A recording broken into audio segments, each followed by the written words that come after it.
उत्तरी गजा में अपना घर बार छोड़कर पलायन करते फिलिस्तीनी परिवार इजराइल की भारी बमबारी से बचने के लिए वो ऐसा कर रहे हैं।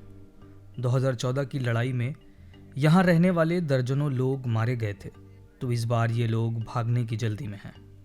बच्चों को रमज़ान के दौरान जो नए कपड़े दिलाए गए थे वही इन्हें पहनाकर लोग निकल रहे हैं। एक शख्स ने कहा कि इजराइल की ये आपराधिक हरकत है और उससे रहम की उम्मीद करना बेमानी है। हमास और इजराइल के बीच जंग के फिर से छिड़ने की आशंका हमेशा बनी रहती है, लेकिन इजराइल की सड़कों पर ऐसा नज़ारा दिखना आम नहीं है। इजराइल के अंदर ही रहने वालों के बीच सांप्रदायिक हिंसा हो रही है, जो इस समस्या का नया रूप है। इजराइल में यहूदियों के अलावा करीब 20% फिलिस्तीन अरब भी हैं।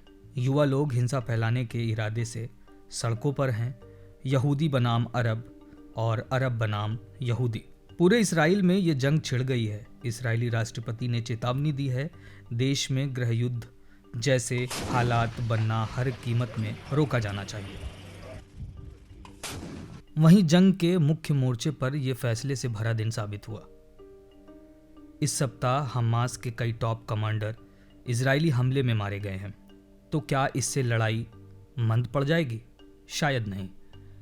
इजराइल अब ये तय करेगा कि गाजा में हमास के खिलाफ बमबारी और हवाई हमले के अलावा क्या उसे ज़मीनी हमला भी करना होगा। पिछले 15 सालों से इन दोनों पक्षों में जब जब लड़ाई रही है तो इजराइल के रणनीति का यही पैटर्न रहा है। इजराइल ने यहाँ 70,000 सैनिक की तैनाती कर दी है। यरूशलेम में फिलिस्तीनी अल-अक्सा मस्जिद में नमाज पढ़ने जमा हुए। मक्का और मदीना के बाद ये जगह मुसलमानों की सबसे पाक जगह मानी जाती है। इस शहर में राजनीति, राष्ट्रवाद और सत्ता के लिए मजहब का इस्तेमाल किया जाता है। यहाँ जो बैनर लगे हैं उसमें हमास और उसके कमांडर को यरूशलेम में फिलिस्तीनी के अधिकारियों का एकमात्र रक्षक बताया गया है। यहाँ ईद भी मनाई गई। ईद मतलब जश्न का मौका।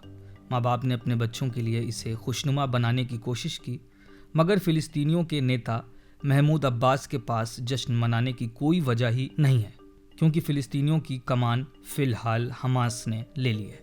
उन्होंने कहा, यरूशलेम में जब तक इजराइल का कब्जा है तब तक वहाँ शांति, सुरक्षा और स्थायित्व नहीं लाया जा सकता।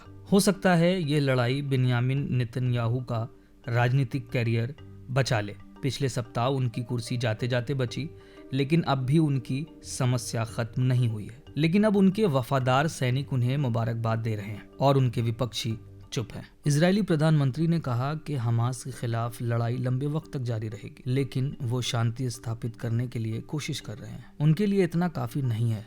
ये सब खत्म करने के लिए उन्हें बहुत कुछ करना होगा। खास तौर से गजा से सटे शहर स्टेरॉट में एक रॉकेट हमले में 5 साल के एक बच्चे की मौत हो गई। उसके पड़ोसियों में बहुत गुस्सा है। लड़ाई जारी है, ऐसे में यहाँ रहना बहुत मुश्किल है। सरकार को चाहिए वो गजा का नामो निशान मिटा दे हमेशा के लिए। पूरे इजराइल में और इसके कब्जे वाले आसपास के क्षेत्र में पूरे सप्ताह हिंसा का बोलबाला रहा। ये वेस्ट बैंक है, शहर ब्रॉन। युवा फिलिस्तीनी और इजरायली एक दूसरे से भिड़ रहे हैं। अपने अपने नेताओं की नाकामयाबी खामियाजा भुगतने को मजबूर एक और पीढ़ी।